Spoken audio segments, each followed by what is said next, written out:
Good evening. It is now 7:30 and we will start our 2021 reorganization meeting. My name is Helen Haley. I'm the school business administrator and I will be conducting the meeting up until when we appoint our officers. I will start with the agenda. Due to the increase in COVID-19 cases in New Jersey recently, the public may not attend the meeting in person and is invited to attend the meeting via Zoom. A link will be provided no later than the afternoon of the meeting on the district's website, which is listed. In addition, instructions for making comments during the public participation portion of the meeting are detailed on the website. Public notice. Public notice of this meeting pursuant to the Open Public Meetings Act has been given by the board secretary in the following manner.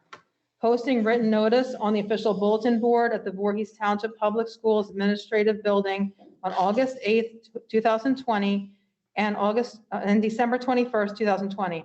Sending written notice to the Courier Post on August 8th, 2020 and December 21st, 2020. Filing written notice with the clerk of Voorhees Township on August 8th, 2020 and December 21st, 2020. Posting on the Voorhees Township website on August 8th, 2020 and December 21st, 2020. Please stand and salute the flag. I pledge allegiance to the flag of the United States of America and to the republic for which it stands, one nation, under God, indivisible, with liberty and justice for all. Next, we will go over the summary of the election results.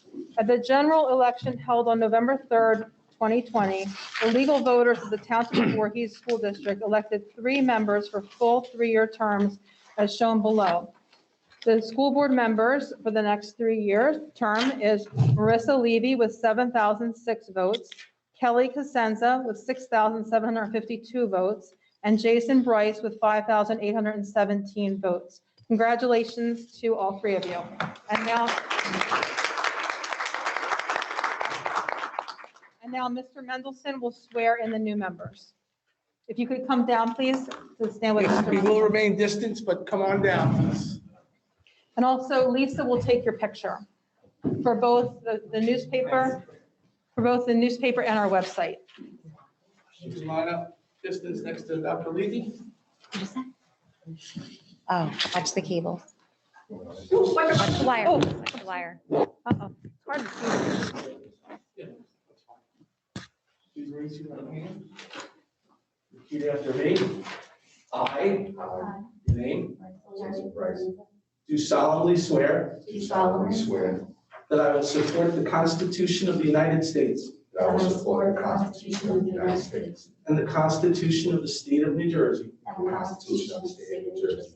and that I will bear true faith and allegiance I will bear true faith and allegiance to the same to the same and to the governments established and to the governments established in the United States in the United States and in this state, and in this state, under the authority of the people, under the authority of the people, so help me God. so help me God. I, I, state your name, Jason Bryce, do solemnly swear do solemnly swear that I possess the qualifications that I possess the qualifications prescribed by law prescribed by law for the office of a member of the Board of Education. for the office of a member of Board of Education.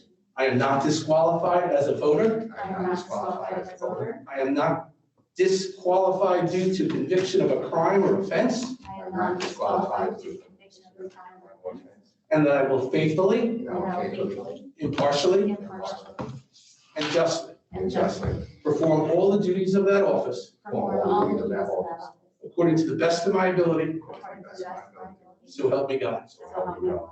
Congratulations. Thank you so much. You might have just watch the cord. Watch the cords, everyone. Thank you. We have to get some safety tape out. Yeah. Once everyone is seated, I will do roll call. Bruce was like, Okay. the wire. Okay, we'll now call the roll. Mr. Bryce? Here. Ms. Cosenza? Dr. Falk? Here. Ms. Galliano? Here. Dr. Levy? Here. Mr. Schmooze? Here. Mrs. Van Auken? Here. Mrs. Wallace? Here. Mrs. Watson? Here. Thank you. There is a code of ethics at each place setting. If you wouldn't mind reviewing it and signing the top page, and Lisa will collect them. Thank you.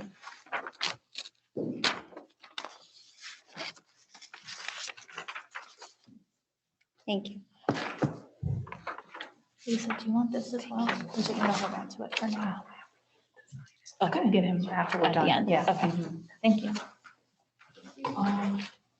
And then you need to make a sign, so at the end, and then I'll take a picture. Okay. For the website, okay.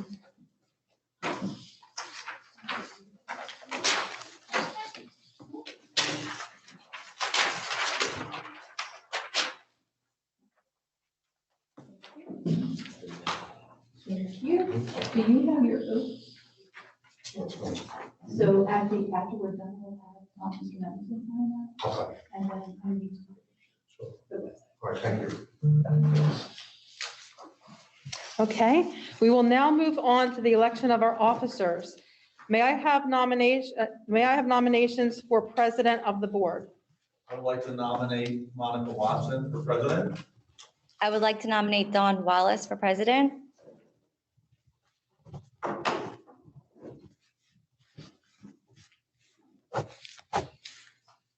Thank you. Are there any other nominations? May I have a motion to close the nominations? Motion to close? Second. I'm sorry. That was on. Well, okay, good. It's so hard with these masks. Okay, so close Monica and, Second, Rachel. okay, all right. All right. Okay, so what we're going to do, all those in favor, we're going to read each name, but all those in favor of the name that I call as board president, by a show of hands, show me that you are in support of that name. We will do each name. So I will go with Monica Watson first. All those in favor of Monica Watson as board president, by a show of hands, let me know if you, okay. So what I'm going to do is I'm just going to call up your name. So I have Dr. Fall. Well, let's count. 1, 2, 3, 4, 5, 6. Okay, so that's 6. So actually that is a majority right there. So I would say at this point, we do not have to go further. Is Right, that you do true? not, you have a majority of the votes. So if you don't mind, I just want to tally this down for our minutes. So we have Dr. Fall. Can you raise your hand again, please? Okay. So we have.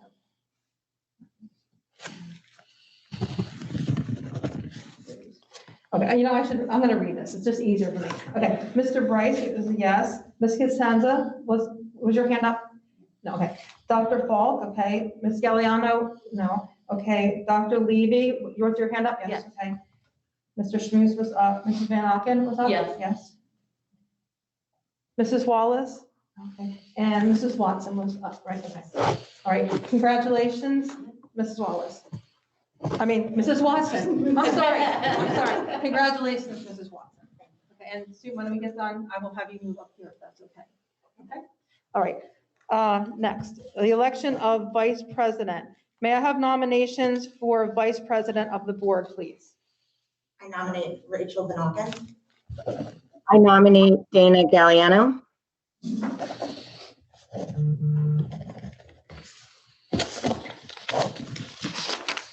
Okay. Okay.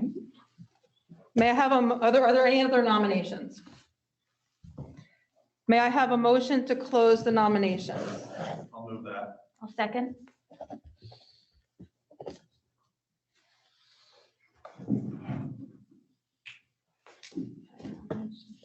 Close nominations. Okay. Sorry, this is just a little bit different than our normal thing, so it takes me a little bit longer. Okay, so again, all those in favor of the name that I call out, if you could raise your hand and we will count that. Okay, so the first one was Mrs. Van Auken. So if you could raise your hand for Mrs. Van Auken, I will call up your names as you do that. Okay, so 1, 2, 3, 4, 5, 6. So once again, we do have 6, and I think it's the same 6. So I will call your names. Okay. We had Mr. Bryce, Mr. Dr. Falk, Dr. Levy, Mr. Schmooze, Mrs. Van Auken, and Mrs. Watson. Right? Yes. Okay, very good. Well, congratulations to both of you. Congratulations. And Mrs. Watson, if you wouldn't mind moving your chair up to here, moving your seat up to here. Thank you. I'm going to swear in. I'm sorry. Oh, yes, I forgot. Thank you for the direction. Yes. So now Mr. Mendelson will swear both of you in. So if you could come up, that would be great.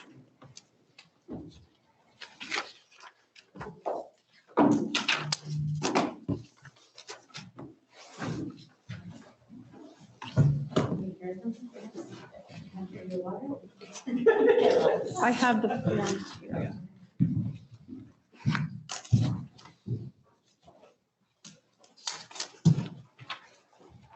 I'm gonna leave this here for you.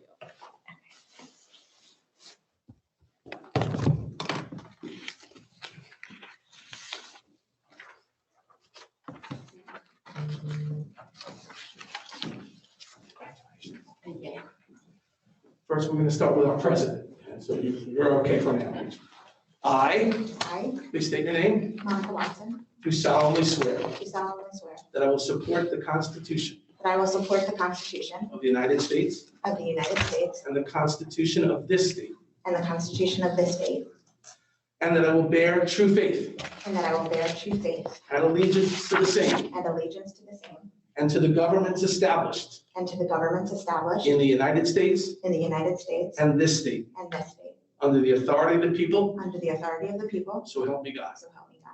I I, Monica Watson, do solemnly swear do solemnly swear that I possess the qualifications that I possess the qualifications prescribed by law prescribed by law for the office of President for the office of President of a Board of Education, of a Board of Education, am not disqualified as a voter, am not disqualified as a voter, and not disqualified due to conviction of a crime or offense listed in our laws, not disqualified due to conviction of a crime, offense, or any other laws, and that I will faithfully, and that I will faithfully, impartially, impartially, and justly and justly perform all the duties perform all the duties of that office of that office according to the best of my ability. according to the best of my ability. So help me God. So help me God. Congratulations, Ms. Watson.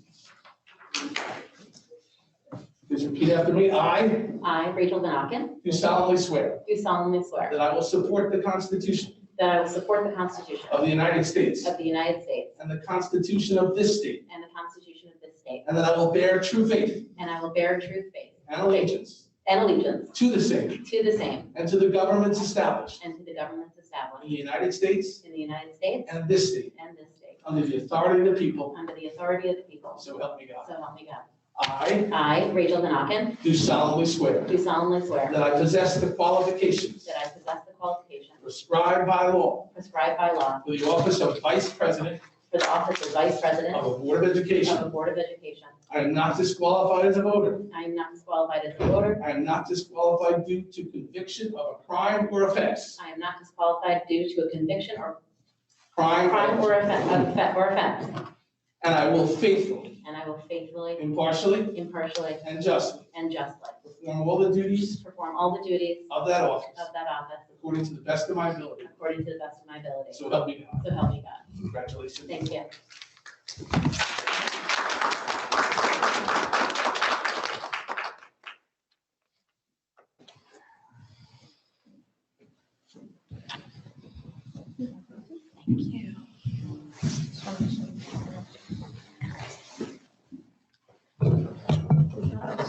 Lisa wrote up this and some things I'll say. So we'll start here. If you can answer audience participation, you can read this. Okay. And then for this part of the interview, if you wanted to say how long will give you background on it, then we'll start with that. Okay. And when we're done with that, we'll go to. Just say that. I'll call it and then we'll go. over it, okay? If you have any questions, just let me know. Okay. So I don't- Pass the gavel. Wait a minute. Wait, we should probably sanitize the gavel. I'm sorry, I said the gavel, you gotta pass the gavel. You better sanitize. Pass the gavel. but I didn't. I know. Oh, okay. Well, I could squirt it. I'm kidding. And I had something very brief prepared to say in the event that I became president. I just wanted to give everybody a flavor for how how I plan to lead. So as a leader, I subscribe to the following tenets. Truthfulness, transparency, leading by example, and leveraging the talents of the board. We have a group of incredibly talented and intelligent people on this board with varied and diverse backgrounds. I cannot pretend to know everything, nor will I lead that way. I am here to facilitate our board making informed decisions. We have higher education experience, we have guidance counseling and special education experience. We have tons of business acumen from various industries, pharma, real estate, insurance. We have business owners and a medical professional. We have people who have been on the board for 20+ years and new board members with fresh perspectives. Everyone is valuable, and I plan on working closely as a collaborative team to do what is best for our district, keeping the children and education as the touchstone of our governance. So thank you all so much, and I'm not sure if Rachel had something that she wanted to I say. do, just really quickly, thank you, Monica, and congratulations. I want to first thank the board for their trust in me. I look forward to continuing the good working relationship I have with Mrs. Watson and really look forward to working even more closely with Dr. Gentile and the administrative team. I also want to take a minute to address the community and thank them for voicing their needs, their opinions and suggestions, for this is how we grow and make changes and how we keep our school district developing the good citizens our future needs. I know it's really difficult at this time, but I encourage the community to continue communicating with us, and Mrs. Watson and I promise to communicate well with you as well. I would also be amiss if I didn't take this opportunity to speak to our teachers, our principals, specialists, support staffs, our custodians, our cafeteria workers who deserve so much credit. You've been through a very challenging year and we can't thank you enough. Thank you. Great. Okay, so next up is audience participation. While the board is limited in its ability to respond to the public on matters involving personnel, litigation, negotiations, and attorney-client privilege, the board will now hear comments from the public. Comments are limited to 3 minutes. The board will not take action this evening. You will be notified at some time later by letter, electronic mail, telephone, or in the context of a later board meeting of any action the board does take. No comments? Okay. The next item is the interview for the request for proposal responders for professional services of contract of board solicitor and labor counsel. And I'm going to ask Helen to go over the process first. Thank you. Yes, what we did is we posted for RFPs, request for proposal, for our professional services. And the cutoff for submission for our board solicitor, our labor counsel, and our auditor was December 10th. So on December 10th, we received sealed proposals, which we opened. And then there's a scoring process that's detailed in the RFP. So it gets scored by 3 administrators, and we don't see each other's scores, and they get tallied, and the average ranks all the firms. So as a result of that, we have invited the top 3 scorers from each category, the labor counsel and board solicitor. And that there's 4 firms here that represent those top 3. So what we're going to do tonight is we've invited those firms, on December 23rd, we invited those firms to come here just for a very brief interview. And they'll tell us a little bit about themselves and the services that they offer. And then the board will ask some questions. Then when that's done, we will go into executive session and then come back out and vote. You'll see some other professional services on there. Professional services can also be, a contract can be awarded with the comparative process. And that's just checking with other districts to see what they pay for those services. So sometimes you go out for RFP and sometimes you do comparable process.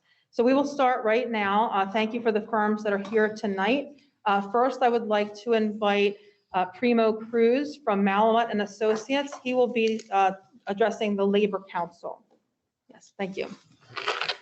So if you could just tell us, thank you for coming. Thank you for inviting me. Yes, here. you can stand at the podium. And if you don't mind, because this is on Zoom, if you could just address the camera first, one of our board members is there, and also the public will see you. And then feel free to just look in this direction. You don't have to face that screen all the time. Okay, so go ahead.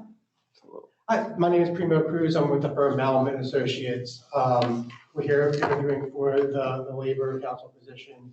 You know, our firm has a very diverse practice from the labor perspective, from negotiating large contracts in a school setting and non-school settings to dealing with the myriad of employment issues that the board and the superintendent and business administrator could be presented with on a daily basis. Negotiations goes without saying, you know, our fees speak for ourselves. We have a depth of experience as it relates to negotiating contracts. There are a lot of, you know, sensitive issues that always come up. Chapter 78 always coming up. You know, our philosophy is, you know, try to reflect the vision of the board in those negotiations as best as possible. We look at, you know, our services as labor counsel as, you know, we're your guidance for the law, but also helping to effectively communicate that to the other side. Because at the end of the day, for an entity like the school board, you're looking to, you know, have labor harmony here. No one's looking for a fight. But there are hard decisions that come up, and even on the day-to-day route. You know, one thing that we've had a lot of experience with in the last year is dealing with the COVID pandemic. Particularly in the school setting, I know from experience, it presented a lot of challenges. You know, boards or governing bodies wanting to do the right thing by their employees and not expose people, expose children in the case here. But balancing that on, like, how do you manage FMLA? How do you manage ADA issues that come up? You know, the Families First Coronavirus Protection Act. You know, I had extensive experience with one of our clients, Remy and Kelly Grant, who were on our RFPs. We had to negotiate a, you know, large scale, basically interactive process almost, where we were having to help guide the board with paperwork and, you know, working with the union and, you know, when employees got attorneys. It was very challenging. You know, the board and the staff have to, you want to be preparing for the school year and, you know, preparing your curriculum. And we were able to work side by side with the professional staff there to help them seamlessly get through that. And I think that speaks to what separates us apart from other people in labor council. I mean, obviously, if you've scored everything, you've looked at the RFPs, I mean, knowing the law, having a solid mastery of the law, entry level to be here in the first place. I think my approach is, just from my own personal practices, creative solutions. I did a lot of work in the private sector in some prior firms that I worked at, and, you know, not every situation is different. Thinking creatively, you know, trying to challenge, you know, maybe there is gray area in the law. You know, where can we get the best result for the board? So that's our general philosophy that I think separates us from other candidates. Would the board like to ask some questions? I have a question. You just mentioned creative solutions. Can you describe to us, without violating any privacy, a time when you came up with a creative solution to assist the board in their business?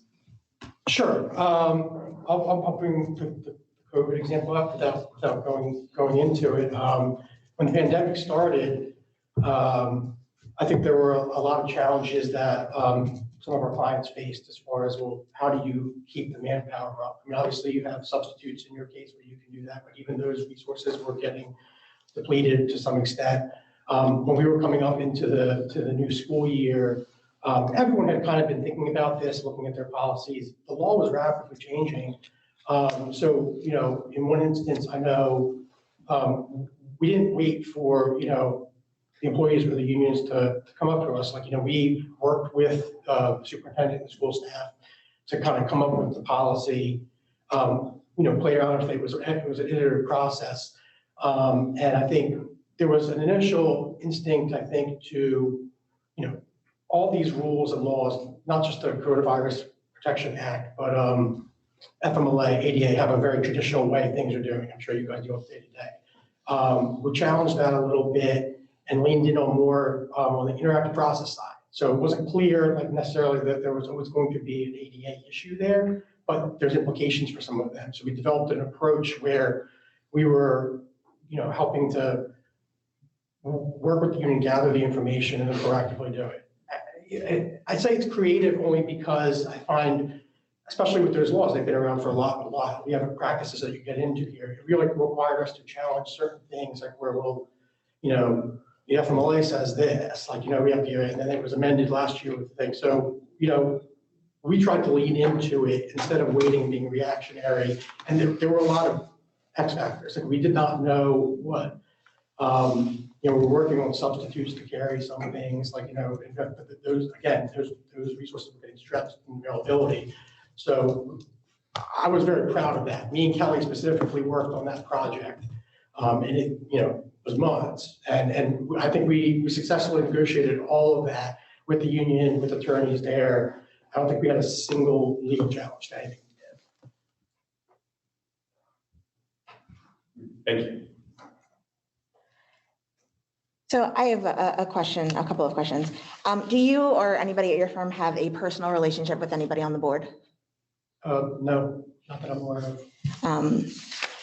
The other question that I have is your firm. You have a vast array of knowledge, a lot of different diverse practice areas. If we were to ask you a question or have something that comes up that's outside of your expertise, how would you handle that? Well, first, I've tried to explore the issue with this first. I know a lot of times people try to distill it to one simple question. Sometimes it's not. There's facts there. I'd much rather have to know the facts. I do this all the time personally. If I find maybe it's not like my exact niche, I've been exposed to it, my first reaction usually is to call up one of my partners and find out, like, hey, I know you did this with another client. Like, what's your take on it? A lot of times that leads me to finding, hey, we need to revise policy reform. But they've done that already, and it saves the board money. Because we can just adapt that to your circumstances. That's my default practice. I've worked, I'll speak for myself personally. Like, my experience started in working in a lot of larger law firms. So there was a lot of specialization and things like that. So I'm very used to looking at problems that way. I'm not someone who pretends to have an answer. Neither is Kelly. We each know kind of our balances. And then, like you said, we have a very diverse practice besides just me and Kelly too. We do lean on them as well. Thank you.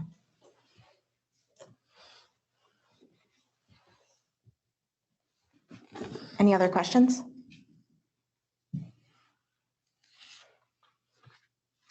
Can I ask a question? Of course. How about your turnaround time? Like, if we have a question, I know one of the things in RFP, we said that we would really like to get a response in 24 hours. Do you? Yeah, of course. With email, especially in this day with like remote meetings and things like that, 24 hours would be hopefully the end range. I think people get busy and things like that, but usually well less than 24 hours, like if we're getting an email or a call from someone.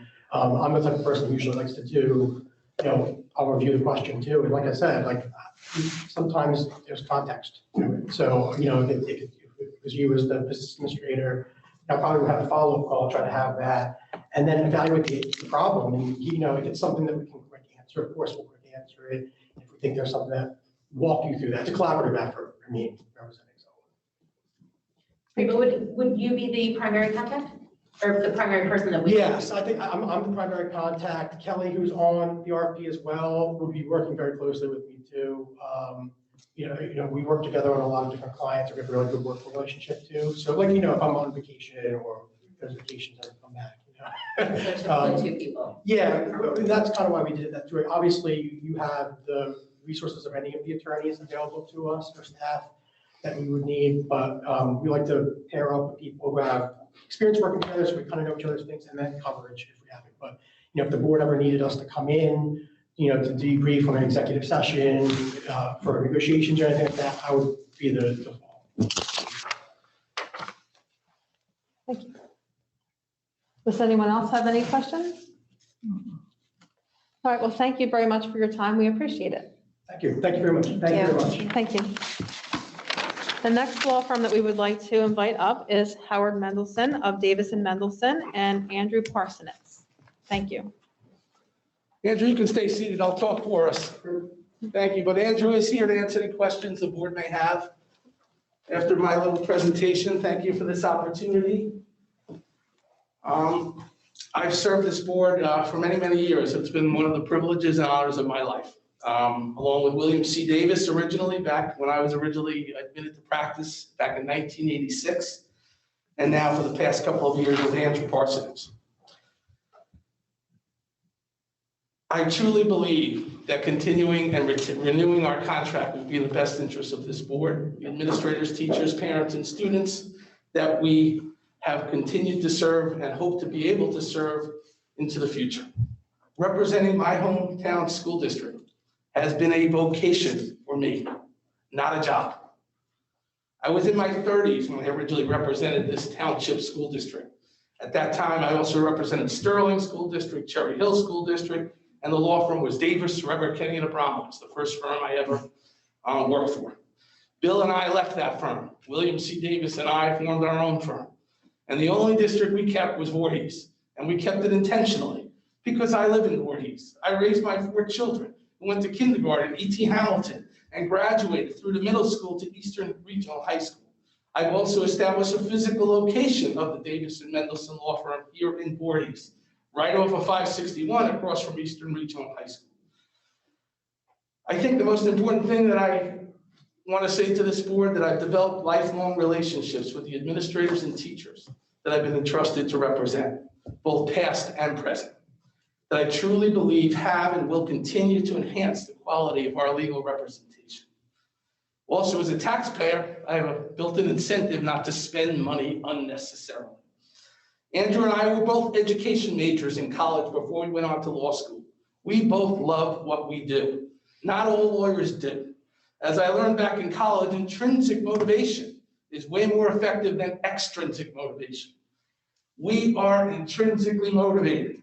Lawyers that love what we do for a living, we appreciate the opportunities that we have had to develop a child-centered legal practice, handling education law matters and family law matters for the most vulnerable persons in our society, our children.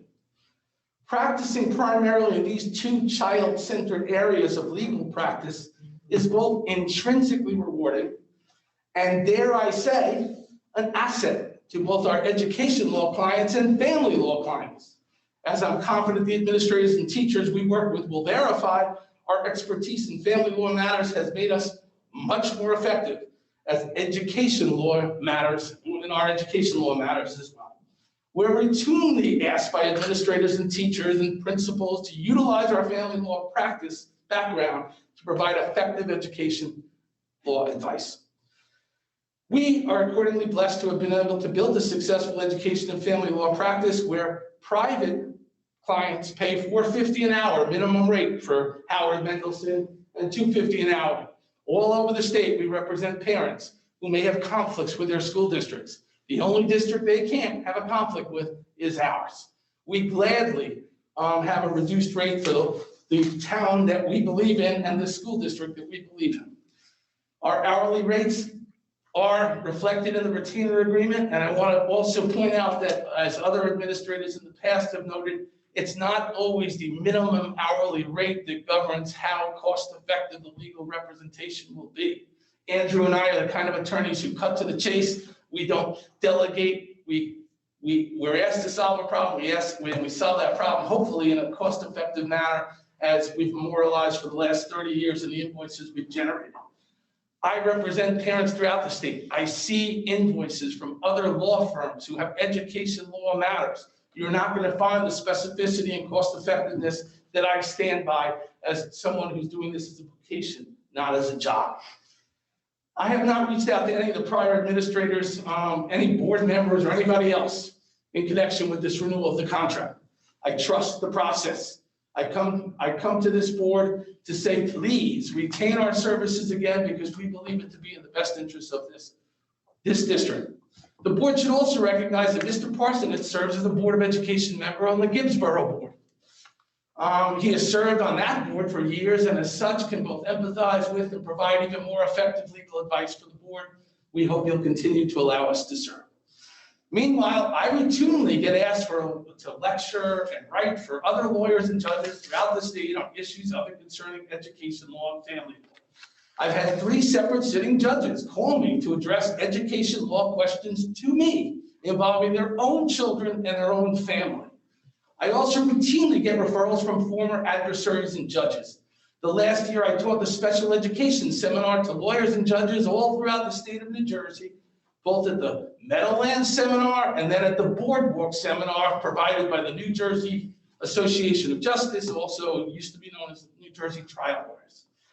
I also still teach education law seminars through Camden County Bar Association, and I also continue to teach family law and paralegal studies at Rowan Burlington County College, even last year, despite the challenges of a virtual reality and me being 61 years old. Particularly during the most challenging of times, both Andrew and I have come to recognize our roles as trusted advisors to both our clients and the larger legal community. We have helped other education lawyers and sitting judges with legal questions during this pandemic, and we have helped hopefully mold some regulations moving forward for the Department of Education to deal with the horrendous effect this pandemic has had on special needs children. It's a very real area of the law. I'm involved, as I said, with the National Association of Lawyers. I'm on the Education Rights Committee, and that's something we're working on, trying to get our legislators to be more sensitive to changes to the IDEA. In this regard, and while I've worked well with our former administrators and teachers over the years, I would be remiss if I did not recognize the unique challenges or rewarding circumstance of the year that was. Working with Helen Haley, Dave Gentile, Sue Donnelly, Elaine Hill, each of our building principals and their respective staffs to get through this year was a unique honor and privilege. We truly made a difference this year. And I truly believe, particularly at the present time, my Board of Education would be best served by renewing our contract rather than by starting off with a new law firm. While I also believe Andrew and I are the best education lawyers I know, I also believe that keeping us will be the best thing to keep continuity for this board and our district as we move forward. I was in my 30s when I started serving this board. I'm going to be 62 on January 18. I would welcome the opportunity to serve this board through and including my retirement if you'll have me. For us, for Andrew and I, it's not about the money. It's about service to our community. It truly is a vocation, not a job. Having gone on, thank you for listening to me. I'm here, and so is Andrew, to answer any questions any board member may have. Thank you. I didn't mention that Davis Mendelson is board solicitor. So you're talking about board solicitor versus labor counsel. So I should have clarified that. Thank you, yes. I am not qualified to be your labor counsel, and years ago, I thought that was, I frankly think every school district should do that, because part of not being labor counsel is the relationship that I've developed with the teachers and staff that I don't have to be adverse against come contract time. Does anyone have any questions? Thank you. Yeah, I think one of the things that, like the major prerogatives of the district over the next couple of years is going to be the construction of the new kindergarten center in Crescent. And I imagine that with that, there will probably be legal challenges around building, land use, environmental issues. And I was just wondering if you could speak to us about if you've ever dealt with challenges like that before, how you've dealt with them, and what your strategy would be to deal with those challenges. Thank you. Appreciate the question. And the answer is yes. I have dealt with construction projects, large and small, some of which within this old district, the same district, some of which involve litigation, arbitration, and everything else. The one I'm remembering is that beautiful middle school auditorium. Okay? That beautiful facility we have that's got wonderful sound and all those things that we paid long and hard for long ago. Well, there were many disputes with the steel company producing. When they got the steel to us, there were delays in the project, all sorts of overruns, disputes that were eventually arbitrated with our architect at the time. And we went, I always try to settle cases, but sometimes you can't. And in that setting, that's the one I remember, but Lord knows, Helen and I have been living it this year. Everything that goes on, every project we've had this year in light of COVID has had issues. So yes, thank you, Doctor. I appreciate the opportunity to tell my board I'm experienced with construction matters privately as well as for this particular school district. Thank you. I have a question, if I could go next. Thank you for your presentation. I have a question about our goals as a board to increase community communication over the next year, 2 years, more years, hopefully. I'm wondering if you could talk about your philosophy on working with community members who have concerns or questions and addressing those. I think that's something our board has been criticized for in the past, and something that we've been working and continue to work on increasing communication. Thank you for the question, and I think it's a very relevant question in this day and age, particularly with what's going on in Washington and everywhere else. Transparency and empathy. Okay, I had our new board member mention the word empathy. One of the first things Doc Fawkes said when he got on the board, and I don't think we can get through these next years without transparency and empathy. And I should say, because I'm the quote establishment lawyer, I've been here forever, I'm not that guy, okay? Nobody's ever owned me, okay?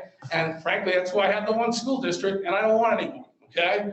I make a good living with the other school districts elsewhere with representing parents, but empathy, transparency, and I am not afraid to listen, have meetings, and at the end of the day, my job is to come up with problem-solving, results-oriented solutions. So the worst thing boards can do is dispute with the public matters that really we all have a common interest in resolving. So I think if we communicate more effectively, and I'll try to be a part of that as my board so directs. Thank you. Thank you. So Howard, considering that this is the only board that you are the board solicitor of, how do you continue to grow and learn and kind of develop as a better board solicitor? Well, I think humility is an important part of anything you do. I like to think I'm better than I was yesterday, and I won't be as good as I am tomorrow, save for my age, but that's what Andrew's about. I have great relationships, I like to think, with my adversaries, with fellow members of the bar. We have Andrew and I, we can knock things off against each other, but I teach these seminars with some of the most respected education lawyers in our state. So I'm not embarrassed or too proud to pick up the phone and call any one of them, and vice versa when we need to help each other. There's also, as Monica probably knows, there's a listserv. You have things that lawyers can share with each other to help with whatever legal issue we may have in our education law settings. Thank you.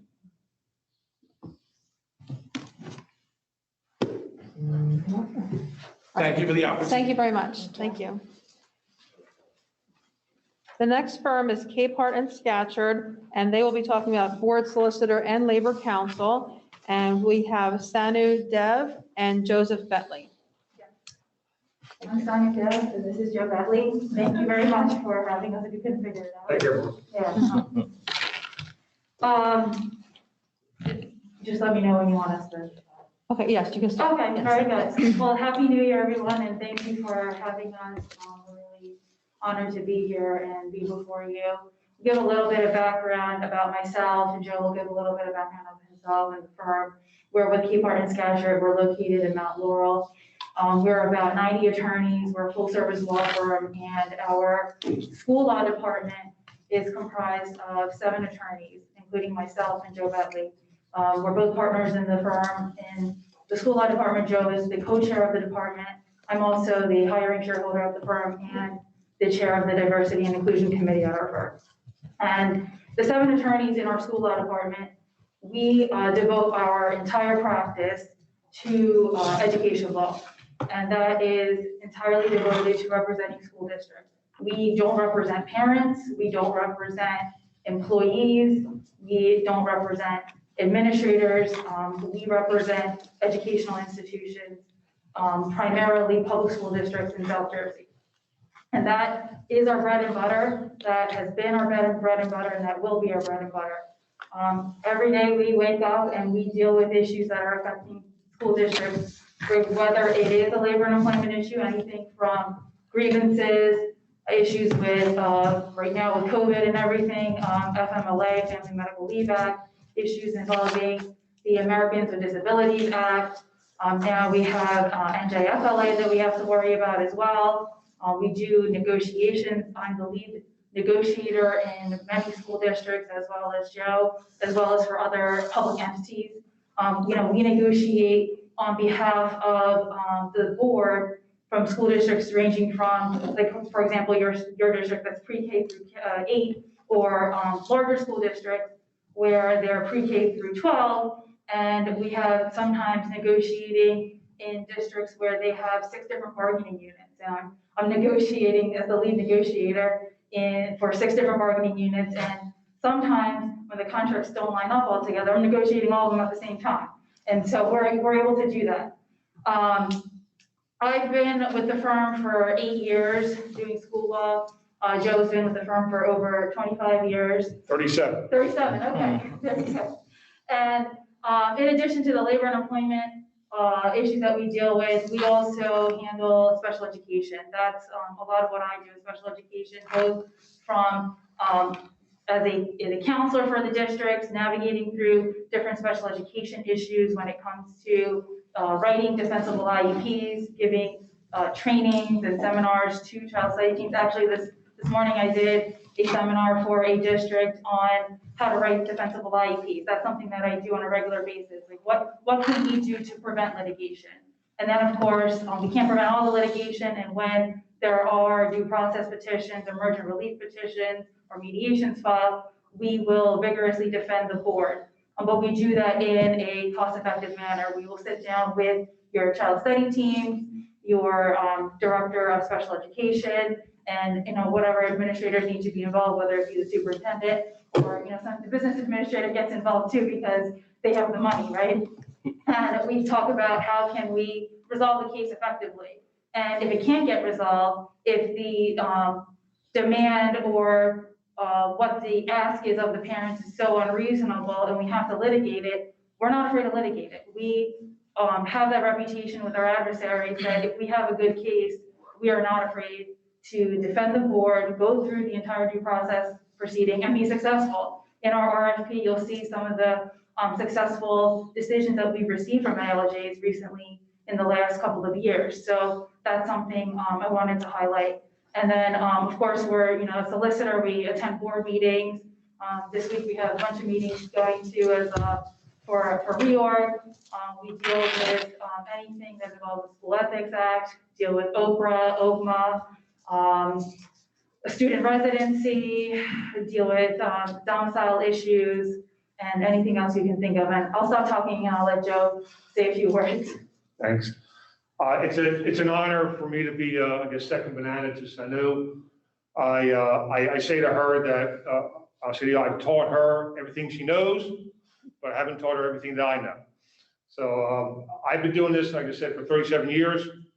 I don't think there's any issue in which we haven't dealt with in my experience as well as Sanu's experience.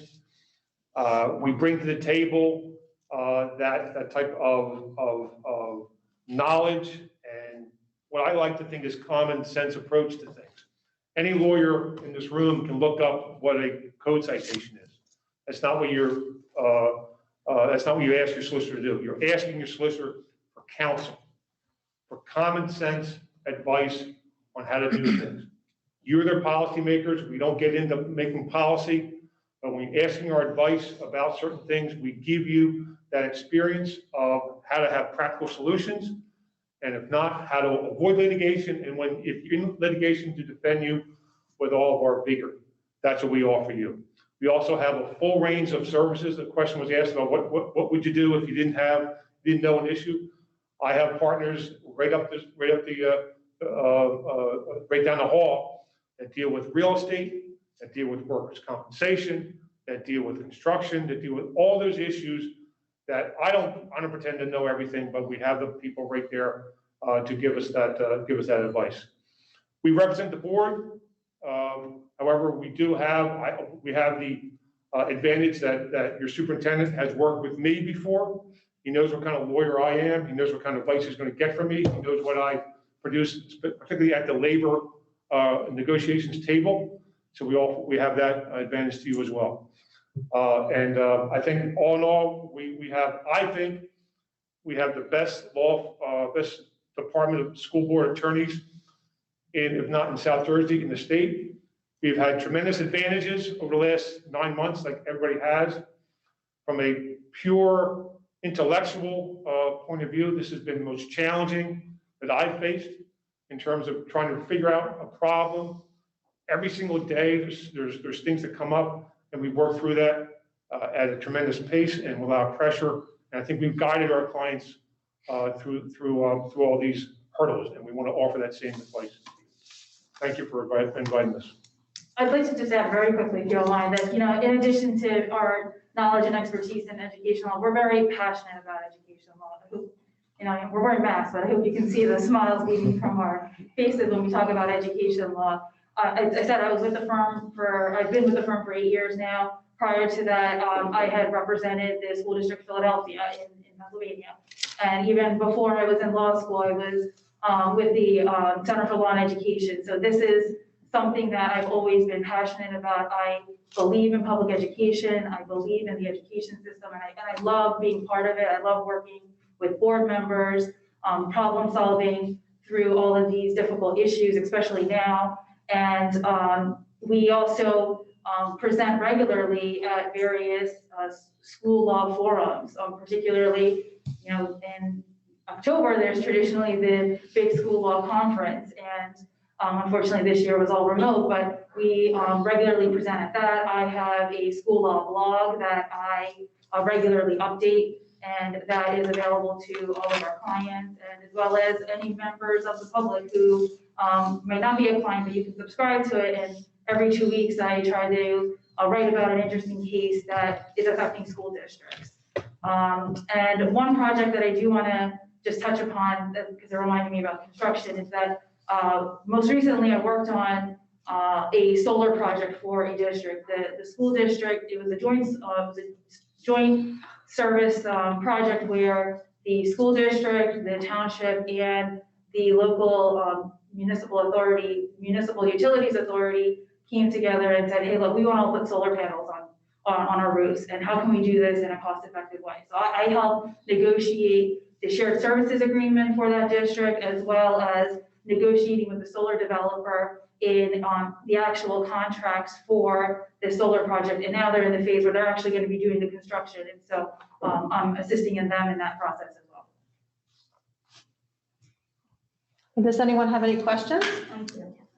Could you please touch upon your participation or role in attending 504 and IEP meetings? Are you able to give us some type of examples where you would have to actually attend those meetings in person without giving away any confidential information? Yeah, absolutely. We do that very regularly, probably between 4 to 5 times a month. I'm at a IEP meeting or a 504 meeting. Right now, a lot of them are being done remotely, of course. And the first thing we do, usually what happens is that there's a parent who is either threatening to file for due process or may have already filed for due process or is making unreasonable type of request. And we get a call from the director of special education or potentially the superintendent, and here are the issues, what do we need to do? And so we sit and we talk about it and we parse through what are the potential issues other than what the parent is presenting. And sometimes when we review the files, we're able to identify other weaknesses or other potential areas that if this were to go to a hearing, these could be areas of exposure. So we try to correct those issues before they have to go to a hearing or before a parent files for due process. And we problem solve. We sit there with the director of special education and potentially the case manager or whoever else is involved, and figure out what needs to be done to make sure that we're providing a free, appropriate public education for the student, but that is reasonable and that is going to be in the best interest of the child as well. Thank you. I have a few questions. Do you or anybody at your firm have a personal relationship with anybody on the board? No, but as Joe mentioned, we have professional relationships with Dr. Gentile. Joe has worked with him previously. I know Mrs. Wallace, and I've met Mrs. Galliano prior to coming here today. Okay, great. You had mentioned that you had a school law blog.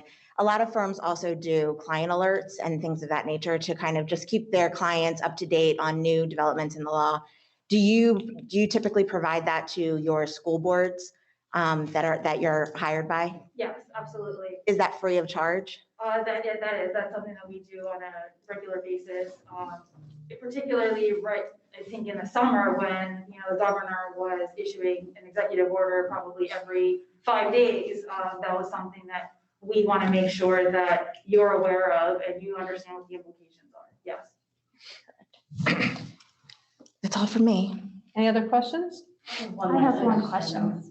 Go Go ahead. Do you provide any staff training to the staff regarding any preventative issues that we could? The reason I'm asking is it has come up with other firms that they do provide training. So is that anything that you provide to our staff? Yes. We've done, Cindy and I have done presentations to a whole administrative team, for example, for dealing with discipline issues with students. We've dealt with, Sanu has also dealt with many times with how to write defensible IEPs. How does an administrator deal with a investigative interview with a employee where discipline is going to be imposed? What happens when the union representative starts taking over that interview process? We guide the administrator into what you should and shouldn't do in those particular situations. We've had those presentations with our clients many times. Yeah, and I think 2 weeks ago I did a training for a district on HIV, harassment, intimidation, bullying, which you're all familiar with. And we spent a good amount of time dissecting the HIV statute, understanding how you have to follow the procedure, what are the best practices on making sure that you're complying with the statute, documentation requirements. I also did a Section 504 training for a district because they had felt that they were receiving a lot of requests from parents recently as students have been remote and it's been a more like distressing type of educational environment right now. This district particularly received a lot of requests for 504 plans. And so we wanted to make sure that the counselors and the administrators understood what their obligations are under 504. Special education is something that I always do trainings on, and districts will come to us and say, this is a particular issue that we see keep coming over and over again. Can you help us make sure that everybody understands it? I've done trainings where people have told me, well, this is how we've done something for 25 years, and I have to be the bearer of bad news and say, well, I'm sorry, but you've been doing it wrong for 25 years, and this is why. And we have to make sure that our practices are aligned with our obligations under the law. I have a quick question. So a concern one might have is having the same board, solicitor, and labor counsel. Help me kind of work that out and let me know, like, what do you think the advantages of that are? And if I could ask, one of my questions is actually related to that. Could you tell us exactly who would be representing us here at the board meetings? I was unclear from your presentation, which person would be coming to the meetings? I'm going to be the lead attorney for the meetings. If you find that Joe is better suited, I certainly won't be offended, and that's because we work as a team. And that's one of the benefits that you get from us is that we work together and it'll be seamless regardless of if somebody has to step in for somebody else. And your original question was about whether there's a conflict for the solicitor to also be the labor counsel. And the answer is no. We serve regularly as solicitor for districts where we are the lead negotiator for negotiations, or if there is an employee grievance that gets kicked up to the board level and we have to oversee that process. We represent the board. We represent the board and we have to make sure that the board is protected and understands their obligations when it comes to hearing grievances, or sometimes if there's a non-renewal and an employee is requesting a hearing on that, if there's a termination and the person's entitled to a hearing, things of that nature, we are able to guide the board on that. And I don't see there being a conflict because we don't represent employees, we don't represent individuals, we represent the board. And Joe, is there anything else you want to add on that? Yeah, I've been labor counsel and solicitor for a number of districts over the last 20, 30 years. And quite frankly, I've never seen an issue where any type of a conflict would arise, certainly not an ethical conflict. and certainly not a practical conflict. As Sanu mentioned, we're here to represent you. We're out for your interest. At the bargaining table, we represent the board and we're your representative there. And the teachers are normally represented by NJA people, and they're not your employees. So again, I haven't seen any evidence of any kind of conflict.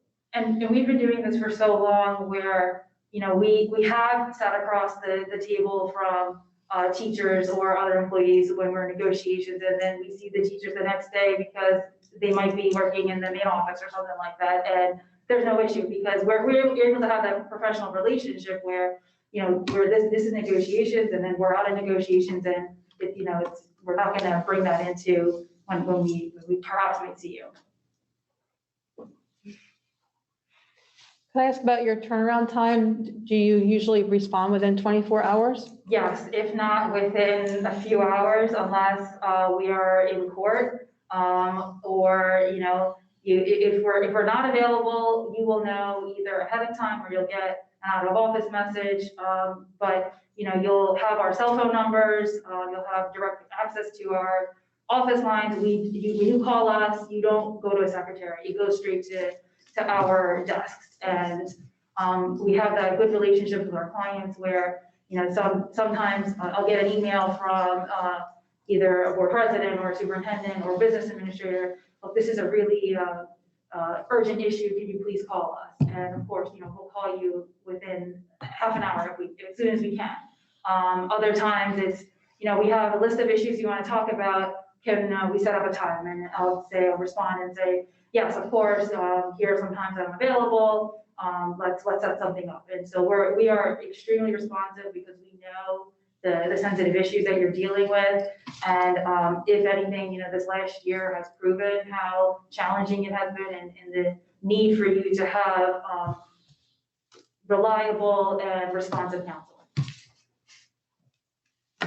Anybody else have any other questions? All right, thank you very much for your time. Thank you. Thank you again.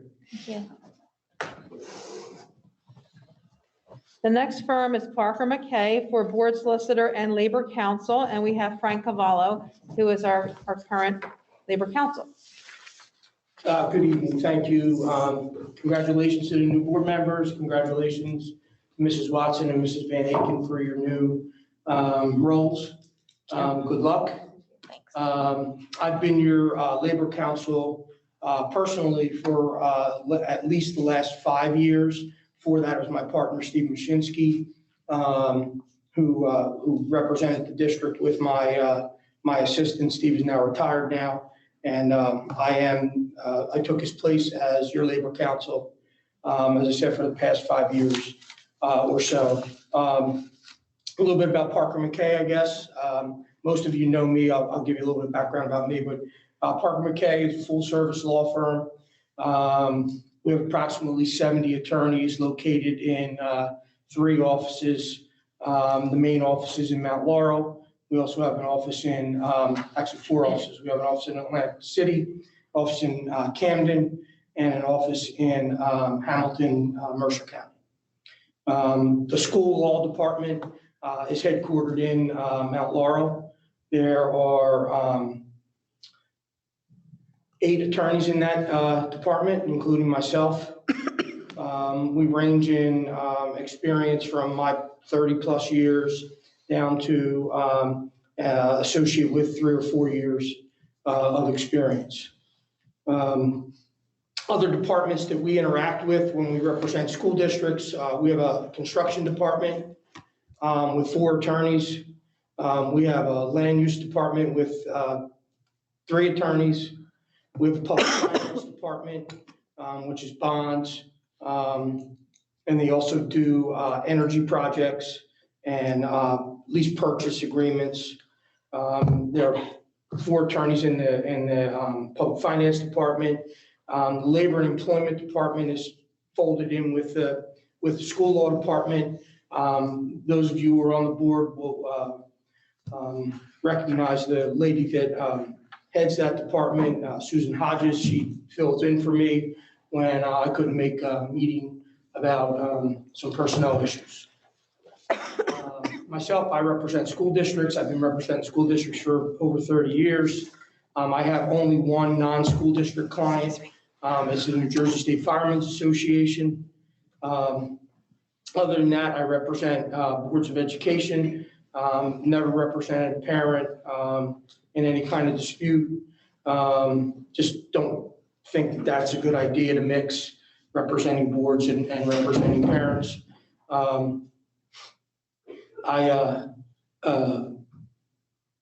As Howard said, representing school districts and working with people in school districts and working with boards of education and administration is something that you either have a passion for or you don't. Those that don't, it's a job. For me, it's kind of like my life. I consider the folks that I work with on a daily basis and the boards that I go to as almost second families in terms of, getting to know them, getting to know their families and getting to know them getting to know me and my family. So I don't know what else I can tell you about the firm. We've been doing this for a long time. The firm's been around for over 100 years. I'm happy to answer any questions that you may have regarding anything. I can tell you Helen's question about response time. Everybody has my cell phone number. They've always had it since we had cell phones.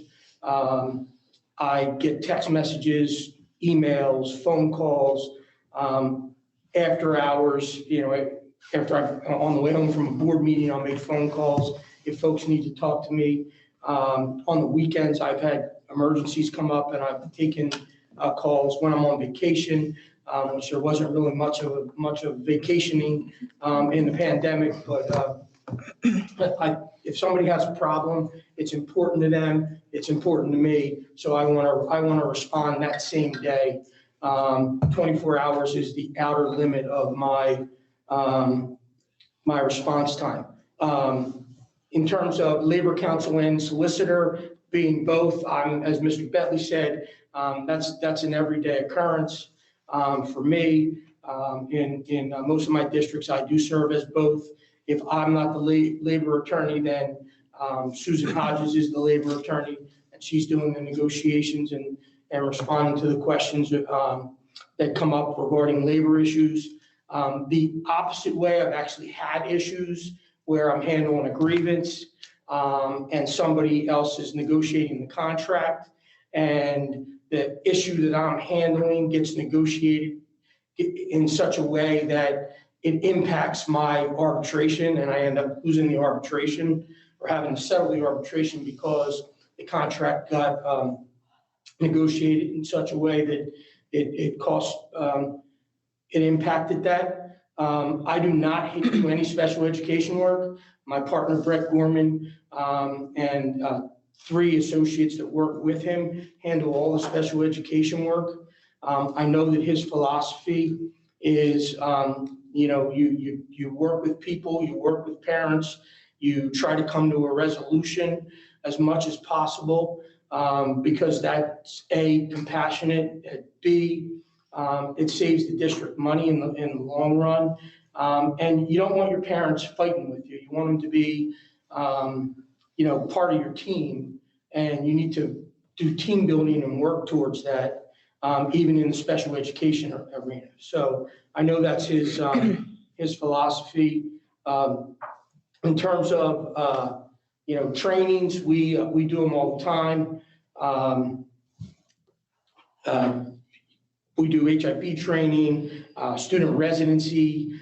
We've done trainings on employee investigations, employee discipline issues, student residency, everything that, we need to do to keep the clients informed and to help them help us when we do get a case that we need to take beyond a settlement. It's a lot easier when we've done that training and they have the information that they need. The only other thing I would say is I believe I have a good relationship with the association leadership here. I've been through 2 rounds of bargaining. The last time, was very, for bargaining, it was a pleasant experience. So, and I've dealt with pretty much every NJEA representative from Burlington, Camden, Gloucester County, and I have a good relationship with them. That's not to say that I don't bargain hard, but it helps when you have a relationship with people that you can call up and talk to. Does anyone have any questions?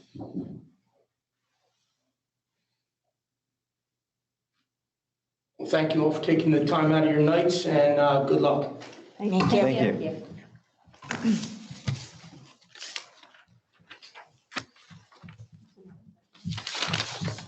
That was the last interview. So I will let Mrs. Watson do the next motion. May I have a motion to move to adjourn to executive session? So moved. Second. As she reads it. Okay, and I'll call roll call for that. She's got to read it. Oh, sorry. You have to read. Be it resolved. Okay. Be it resolved that pursuant to Section 8 of the Open Public Meeting Act, the public shall be excluded from that portion of the meeting involving discussion of employment contracts. Further resolved that the discussion of such matter in executive session can be disclosed to the public at such time as the board takes formal action.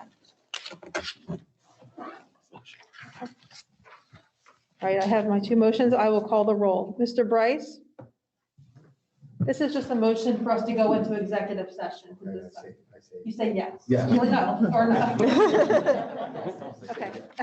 Okay, good. I don't want to tell you what to do. Okay. Ms. Costanza? Yeah. Dr. Falk? Yes. Ms. Galliano? Yes. Dr. Levy? Yes. Mr. Schmooze? Yes. Mrs. Van Auken? Yes. Mrs. Wallace? Yes. Mrs. Watson? Yes. All right, thank you. We will now go into executive session.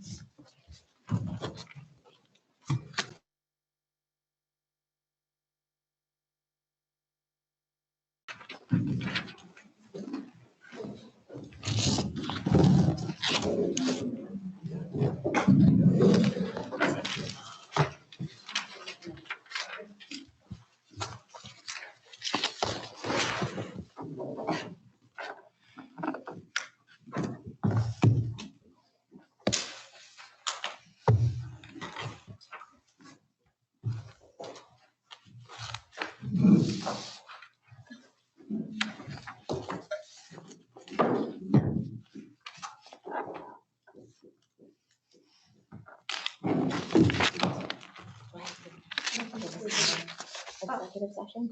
No, we ended that there. Okay. We're just resuming. We have to wait for David to come. Yeah. Is there anybody else?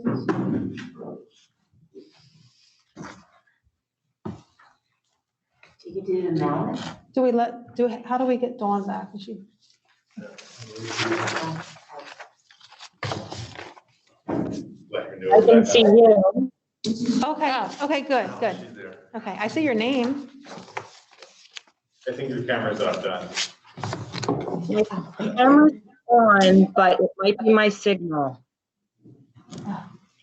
Well, we can hear you. So Yeah, that's as long as you can hear us, and that's good. Oh. Okay, so, What do I do about these vacant appointments? oh, down here, what we're going to do, after the representative still want to keep the same position, but she's there.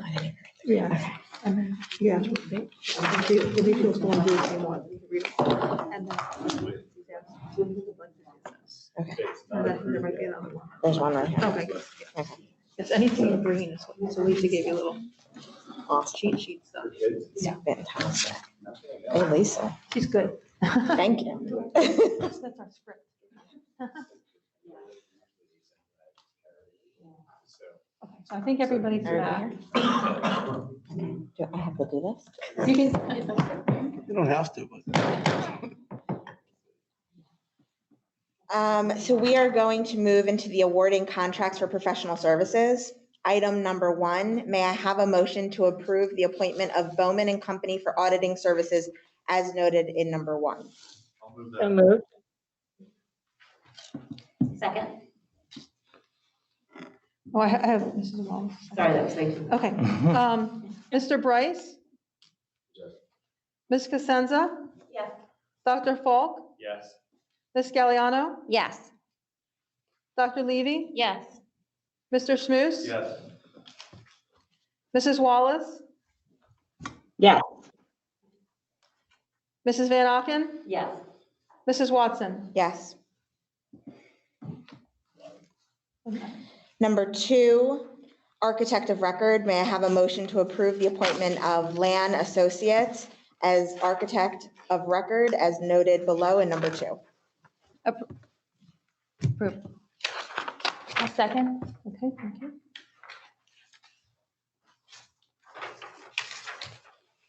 Mr. Bryce? Ms. Cosenza? Dr. Falk? Yes. Ms. Galliano? Yes. Dr. Levy? Yes. Mr. Schmus? Yes. Mrs. Wallace? Yes. Mrs. Van Auken? Yes. Mrs. Watson? Yes.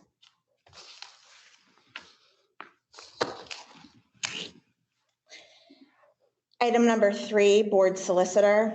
May I have a motion to approve the appointment of Parker Mckay as board solicitor as noted below in number 3? So moved. Second. Mr. Bryce? Yes. Ms. Cosenza? No. Dr. Falk? Yes. Ms. Galliano? No.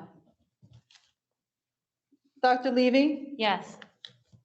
Mr. Schmus? Yes. Mrs. Wallace? No. Mrs. Van Auken? Yes. Mrs. Watson? Yes. Motion carries 6-3. Item number 4, Labor Council. May I have a motion to approve the appointment of Parker Mckay as Labor Council? So moved. I'll second that. Mr. Bryce? Yes. Ms. Cosenza? Yes. Dr. Falk? Yes. Ms. Galliano? Yes. Dr. Levy? Yes. Mr. Schmus? Yes. Mrs. Wallace? Yes. Mrs. Van Auken? Yes. Mrs. Watson? Yes. Before I move forward, I would like to thank you for coming in and doing a wonderful presentation. We thought you were an incredibly strong candidate. And secondly, we want to thank you, Howard, for your time. We think you have done an excellent job. We really appreciate all of the hard work you've done for the district. Thank you. Appreciate the opportunity. Thank you. And thank you for the opportunity. Item number 8, board member appointments. As currently, we have a couple of people that are serving in particular roles, and I want to ask whether they wish to continue in their roles. So Dana Galliano, you are a representative to the Camden County School Boards Association Executive Committee. Do you want to continue to serve? Yes, please. Awesome. Marissa, you are representative as an alternate delegate to the New Jersey School Boards Association. Would you like to continue to serve? Yes, please. John, you are a representative to the Camden County Educational Services Commission. Would you like to continue to serve? Yes, please. We have 2 vacancies, a representative to, as delegate to the New Jersey School Boards Association. Can I have a volunteer that wants to serve in that capacity? I would volunteer. Thank you. And the second vacancy is a representative to the New Jersey School Boards Association, the legislative representative to the New Jersey School Boards Association. Can I get a volunteer for that as well? I'll do it. Let Dawn do it. Dawn, you have it? So for the legislative, that was number 4, right? Yes. Okay. All right, thank you so much. Okay. Okay. So may I have a motion to approve the appointments for items 1 through 5 as we just discussed? I'll move that. Second. Mr. Bryce? Yes. Ms. Cosenza? Yes. Dr. Falk, Yes. Ms. Galliano, Yes. Dr. Levy, Yes. Mr. Schmus, Yes. Mrs. Wallace, Yes. Mrs. Van Auken, Yes. Mrs. Watson. Yes. And thank you all for serving. Under 9, new business, may I have a motion to approve items 1 through 2? So moved. Second?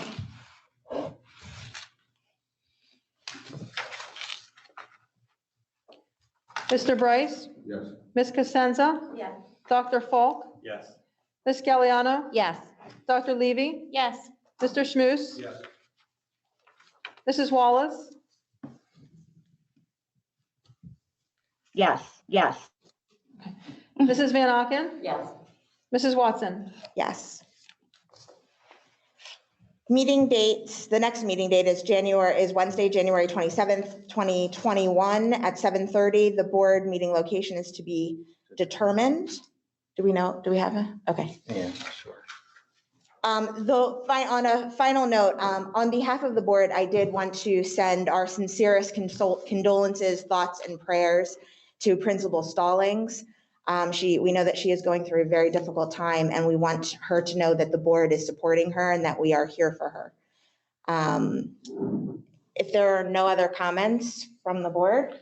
Just confirming that the hybrid schedule will resume January 11th as planned.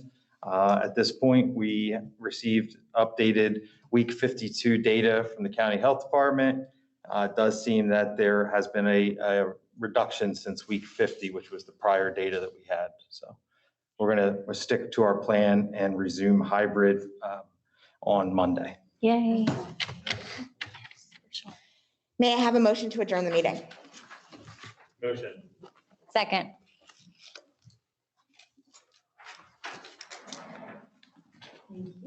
So moved. We're all in favor. Motion moves. It'll start to become. Thank you. Thank you. It was a Night. pleasure meeting you.